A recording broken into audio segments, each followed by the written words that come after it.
Oi gente, tudo bem com vocês? Bem-vindos ao Prismas. O vídeo de hoje será uma resenha desse incrível livro Crônica de uma Morte Anunciada, do Gabriel Garcia Marques. Então, se você quer conferir minha análise, minhas reflexões e a minha resenha, continue aqui no vídeo. Deixe seu like, se inscreva no nosso canal e ative as notificações.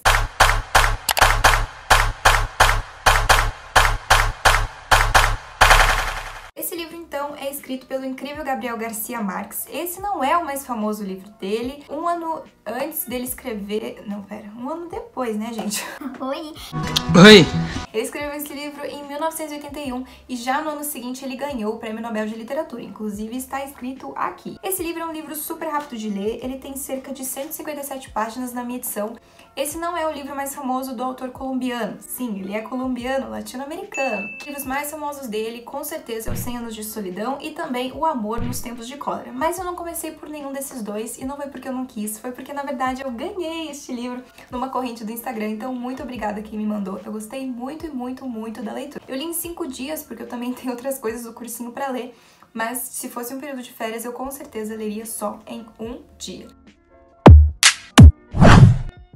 Agora para o enredo, né, gente? Esse livro, como está escrito no título, inclusive, conta a história do homicídio de Santiago Nassar, conta como Santiago Nassar morreu. No começo do livro, a gente tem uma frase bem pesadinha, hein? Ai, Deus, eu sou muito séria, gente. Deixa eu pegar meu óculos. No dia em que o matariam, Santiago Nassar levantou-se às 5h30 da manhã para esperar o navio em que chegava o bispo. Já no começo do livro, a gente tem o que motivou a escrita dele. Eu gosto muito desses livros que o começo já começa com o final. E o autor, que é em terceira pessoa, mas não é um autor assim...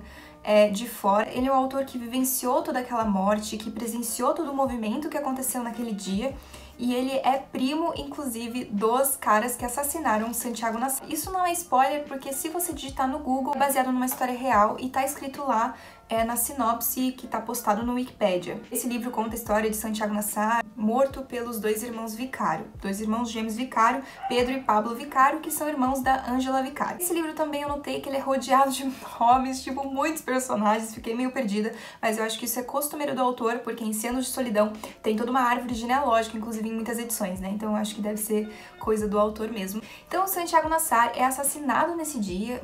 Esse crime ocorreu em meados de 1950 e, como eu disse, esse autor em terceira pessoa, ele vai tentar apurar os fatos, vai pegar relatos do que aconteceu. Na verdade, ele vai tentar destrinchar pra gente e levar a gente à maior fidelidade dos fatos, numa linguagem bem jornalística e bem detalhada e objetiva. Quando eu comecei a ler o livro, contou ali que Santiago Nassar era um menino rico, né? Então acho que ele tinha cerca de 27 anos aí no máximo, ele tinha umas terras, então ele era um pouco detentor de posses, então eu pensei, meu Deus, o que levou esse homem a morrer, né? Será que mataram ele por terra, por dinheiro? Mas eu particularmente achei o motivo extremamente banal. Eu não vou contar pra vocês, obviamente, o que foi. Você que lê o livro, né? Se você quiser descobrir. Eu vou, claro, dar alguns spoilers aqui, até porque eu quero fazer análises mais aprofundadas, mas eu vou avisar pra vocês quando contiver spoilers, tá bom? Então esse autor, ele vai começar contando pra nós, eu acho que conta com 6 capítulos apenas, então eu falei, é super rápido de ler.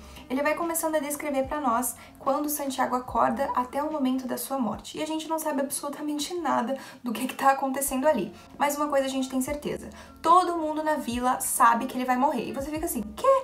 Todo mundo na vila sabe que ele vai morrer, menos ele, gente. E eu fiquei assim, indignada, porque ninguém falou pro homem que ele ia morrer, ninguém tentou impedir, pelo menos até o começo ali, quando eu tava lendo. Gabriel Garcia Marques denuncia pra gente a apatia das pessoas quanto à morte do outro, a banalidade da morte, gente. Foi um homicídio cruel e as pessoas não fizeram nada. Eu fiquei me perguntando, né? Meu Deus, se eu tivesse no lugar dessas pessoas, será que eu contaria ele? Eu acho que eu tentaria, pelo menos, tentar mudar essa situação. Porém, fica o questionamento. Será que mesmo que alguém tentasse impedir, Santiago Nassar acabaria morrendo? Será que era o destino dele morrer mesmo?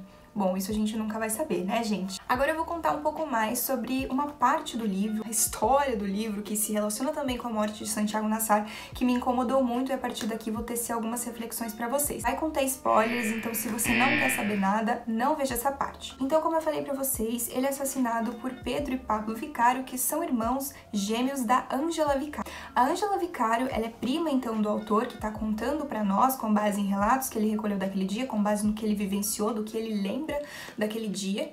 Ele vai contar pra nós sobre a história da Ângela. Na verdade, chegou um cara nessa vila chamado Bayard do Saint-Romain e logo que ele vê a Ângela Vicário, ele se apaixona por ela e decide que quer casar com ela. Vocês sabem que as mulheres elas não tinham muita liberdade naquela época. O Garcia Marques denuncia o patriarcalismo e machismo da nossa sociedade latino-americana, não só latino-americana, que não deixava a mulher, inclusive, escolher o seu parceiro. Era escolhido pela família, né, com quem ela iria se casar e, inclusive, envolvia também muito dinheiro. A Ângela era de uma família pobre, então os pais dela queriam muito que ela se casasse com esse cara justamente por ele ter dinheiro. Daí vem o impasse. Ela não queria casar com o cara, então ela ficou meio assim e também, gente, ela não era virgem. Nossa, pode estar pensando, nossa, que coisa boba. Não, naquela época, você não ser virgem e casar não sendo virgem era quase que um crime, né? Você ser uma moça impura, uma moça desonrada, né? Diziam que você tirava a honra da moça.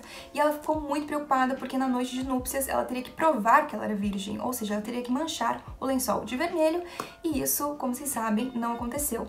Na noite do casamento, então, o Bayard do Saint-Romain vai lá na noite de núpcias, descobre que ela não era virgem e desce o cacete nela. Ele desce o cacete nela e essa agressão é legitimada porque ninguém faz absolutamente nada. Porque, óbvio, quem é errado nessa história é a Ângela.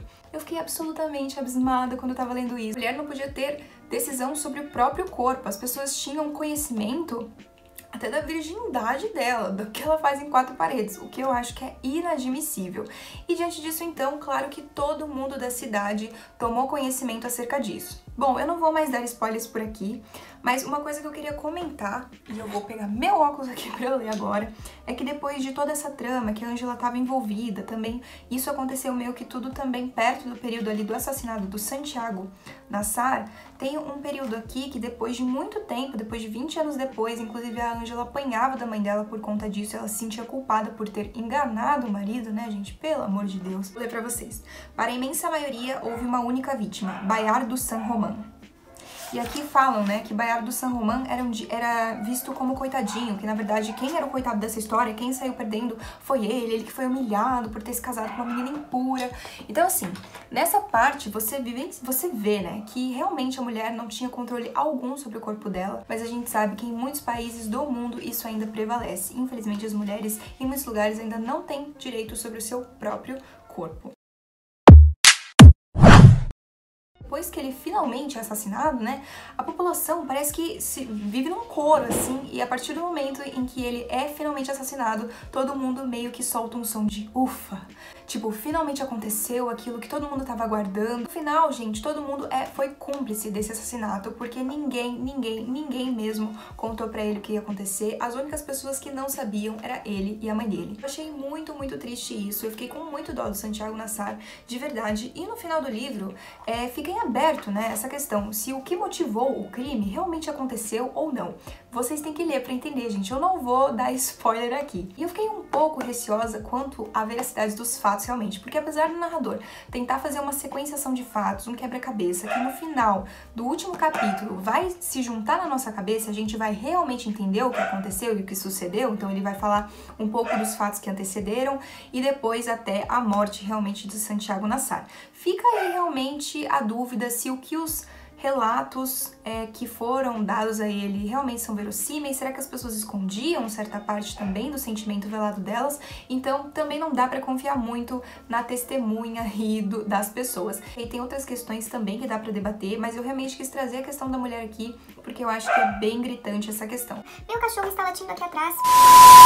Bom, gente, eu acho que era isso. Vale muito a pena ler esse livro. Eu fiquei muito feliz de ter iniciado a leitura de Gabriel Garcia Marques a partir desse livro curtíssimo. Vale muito a pena ler em um dia só. Outros livros curtos, se você ficou até aqui, só você vai ter isso, tá? Dicas de livros curtos pra ler em um dia só. Vou recomendar aqui pra vocês Alto da Compadecida, do Ariano Suassuna, que é uma peça de teatro, gente, super fácil de ler, super gostosa e super engraçada. E ainda por cima brasileira, viu? Morte de Van Illich. Esse já é um livro meio pesado, um livro fúnebre, né? Tem uma questão da morte, mas daí não é um homicídio, né? Daí é realmente a morte aí da doença e tal. Outro livro muito legal pra você ler em um dia só, e esse realmente eu li em um dia só, foi Metamorfose, do Franz Kafka. Então fica aí pra vocês 4 recomendações. Esse daqui que eu fiz uma análise um pouquinho mais aprofundada. Claro que eu queria falar sobre muitos outros aspectos, mas acho que eu tentei elencar pra vocês aí o que mais me chocou desse livro aqui, tá bom? Fora o último capítulo, que é assim, muito verossímil. Nossa, a parte ali, quando ele tá levando as facadas, misericórdia de Deus, viu? Pobre Santiago, eu fiquei com muita dor dele, de verdade, gente, da mãezinha dele também. Eu acho que é isso, eu espero realmente que vocês tenham gostado, gente. Contemplem mais autores latino-americanos aí. Comentem embaixo pra mim se vocês já leram outras obras do Gabriel Garcia Marques, recomendem. Se você já leu essa obra, comenta aqui embaixo também o que você achou. Esse livro realmente é muito bom de tirar fôlegos, tanto é que eu li muito, muito rapidamente, porque você quer ficar curioso ali no que levou à morte de Santiago Nassar e como que ela aconteceu. Tudo bem? Gente, espero realmente que vocês tenham gostado, já falei isso 300 mil vezes. Mas é isso,